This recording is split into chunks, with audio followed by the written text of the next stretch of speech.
What is going on, my RV insiders? I hope everybody is having a great day. I'm Glenn and welcome to the RV Insider.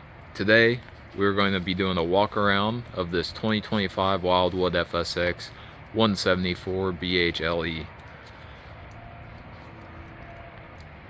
As we're walking around this, I would love to hear what you guys think about it, so drop some comments below and let me know what you think.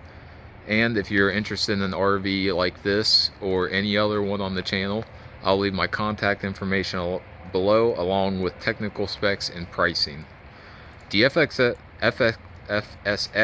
line, that's a hard one to say, of RVs are made to be fully featured, lightweight, and easy to tow, and they offer a convenience in a tiny package, making it perfect for the first time and seasonal campers. So the FSX line is specifically made to be easy to use. You get that with the Wildwood FSX line and the Salem FSX line. We just happen to carry Wildwoods where I'm at. As we make our way inside, we're going to start on this wall and work our way around, but we have a TV mount as soon as you walk in here, along with the necessary hookups. Make it easy. We have a little bit of a closet here with some hook hangers and some bottom space. We have an outlet right next to the bed, along with a little bit of shelving space. Next, we have our bed. I'm going to lift this up, and we have some storage underneath of it. So, and then if you look over there, you'll see our outside door. So you can access this storage space from inside or outside. Right above the bed, we have this little shelf with a lip on it right there. Moving over, we have an emergency exit window with an accordion style blackout shade. We have our fold-up table and our couch situation. So what they've done is they've replaced the dinette with this couch and fold-up table. And what that does is Forest River got a lot of feedback on people not always using dinettes, especially in smaller RVs like this. So they've gone with the table and seat setup instead of a dinette to give you a lot more floor space as you walk through here. With that, we'll move these out of the way for now. And we have some hidden storage underneath the seat. Give you a little bit more space. We've got another emergency window with that accordion style blackout shade. We have got some cabinets, deep cabinets, that's accessible from both doors. We have 2 bunks and some storage space underneath. Each bunk has its own outlet, so the kids can always charge their electronics. We've got our General Electric mini fridge with freezer option, and we have a deep mini fridge, so you can have room for plenty of items that you want to keep cool. Up here, if you notice, we don't have a microwave, but we have this open space. I like this space up here because it doesn't limit you to just a microwave. You can bring a microwave, you can bring an air fryer, you can bring a crock pot, any other cooking appliance that you'd like to bring with you. They put this here, and they put some AC outlets there, so you're able to power those on. Moving over to our counter space area, we have a decent sized sink with a residential style faucet. Got a window with the old style pull shades. Our countertop here is a plastic countertop, so if you're using the stove, I wouldn't recommend putting anything on here or so it'll melt right through this. Speaking of the stove, this is a nice 2-burner stove with a cast iron top. This makes it nice for it's more substantial than the steel grates that they put on top of these. I really like the cast iron versus the steel. Below that, we have 2 drawers. And next to those, we have our space heater. So they don't put a furnace in this model because it is a a lot smaller than your typical RV. So this is plenty to heat this RV when it starts to get cooler outside. This is by no means a 4-season RV. So the furnace was an option they took off to reduce cost, and they put in the space heater with LED backlight, which can heat up to 500 square feet. Above that, we have another storage cabinet. And above me, we have this Coleman 13,500 BTU AC and a vent right next to that.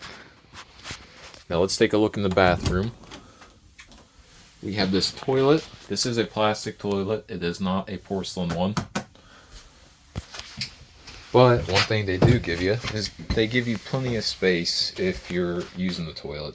So you're not too cramped, your knees aren't together, nothing like that. Moving over here, we have this shower with a very large pan, and there's a vent above it. Now this vent is very important for this shower, and I will show you why. I am 6 foot tall, and as you can see, if this vent wasn't here, there is not a whole lot of space here for me. But with the vent here, it gives me a couple extra inches of breathing room as when I'm taking a shower.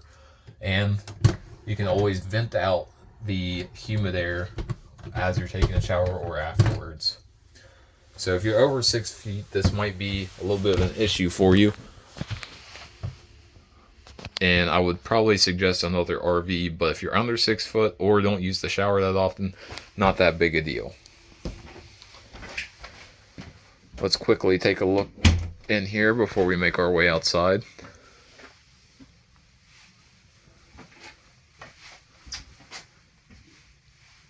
Another feature about this RV is it is one sheet of linoleum all the way through on the floor.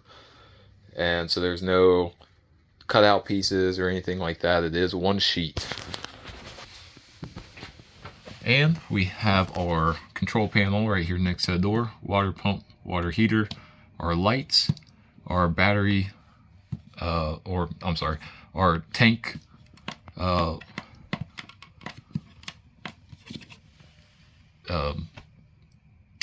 gauges. I drew a blank for a second. Our awning switch for our awning out here. Speaking of the awning, we have an 8-foot awning on this. We'll come back to that in a minute. We'll start at the front and work our way around. We have a manual tongue jack, a 20-gallon propane tank.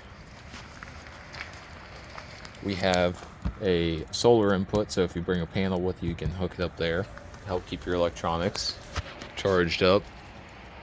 Again, that 8-foot awning. That is 12-volt power. We have our freshwater connection. We have 2 outdoor AC ports. We have our 6-gallon on-demand hot water tank for continuous hot water. We have our low port drains, and then we have our stabilizer. We only have stabilizers on the back here. There are none on the front, so we're only going to be able to stabilize from the back, and you only have 3 points of contact, 5 points if you count the tires. Moving around to the back, we have the Lippert on-the-go ladder receiver, which means this has a fully walkable roof, which is a wonderful feature to have, especially on an RV this short. So what that does is it allows you to get up there, check the seals, check all the maintenance, make sure everything's good up there, because water will kill these faster than anything else. If there's water damage, it will tear these apart. So I would highly recommend getting up there 3 or 4 times a year, checking all your seals, make sure they're all good. Next to that, we have a rear vision prep for Furrion. Nice thing about that is if you buy the camera, it comes with a display screen, so you don't have to worry about how you're gonna be able to use it. Along with that is it's very nice for when you're driving. You can see behind you, you can back up easily. If you're on the highway, you can see that there's no cars behind you, so you can change lanes, things like that. Moving down here, we have our city water connection. Below that, we have our steel bumper that holds the Stinky Slinky. Moving around here, we have our other stabilizer jack on this side and our gray and black tank valves. This unit comes with a 30-gallon gray tank and 30-gallon black tank, and a 39-gallon freshwater tank, if I remember correctly on that. We have our cable hookup right there. We have our 30 amp twist lock shore power plug that goes there. Here is that outside storage compartment that we saw when we were looking under the bed. But we also have a full-size spare tire in here. And we have our technical specs. So this weighs 3,019 pounds dry and 20 feet 1 inch long. And the GVWR on this is 3880. So as you can see, they've tried to pack a lot into such a small RV to try to make it comfortable and livable for however many people you decide to bring with you. Especially if kiddos, that's probably what you'll be using the bunks for. You might use it for extra space as you're traveling. That's up to you to decide. But if you guys are interested in this model or another RV seen on this channel, feel free to reach out to me, as I am a salesman for this brand, and I'd be happy to help you out. Again, I hope you guys are having a great day, and I hope you enjoy the tour. My name is Glenn, and I'll see you in the next one.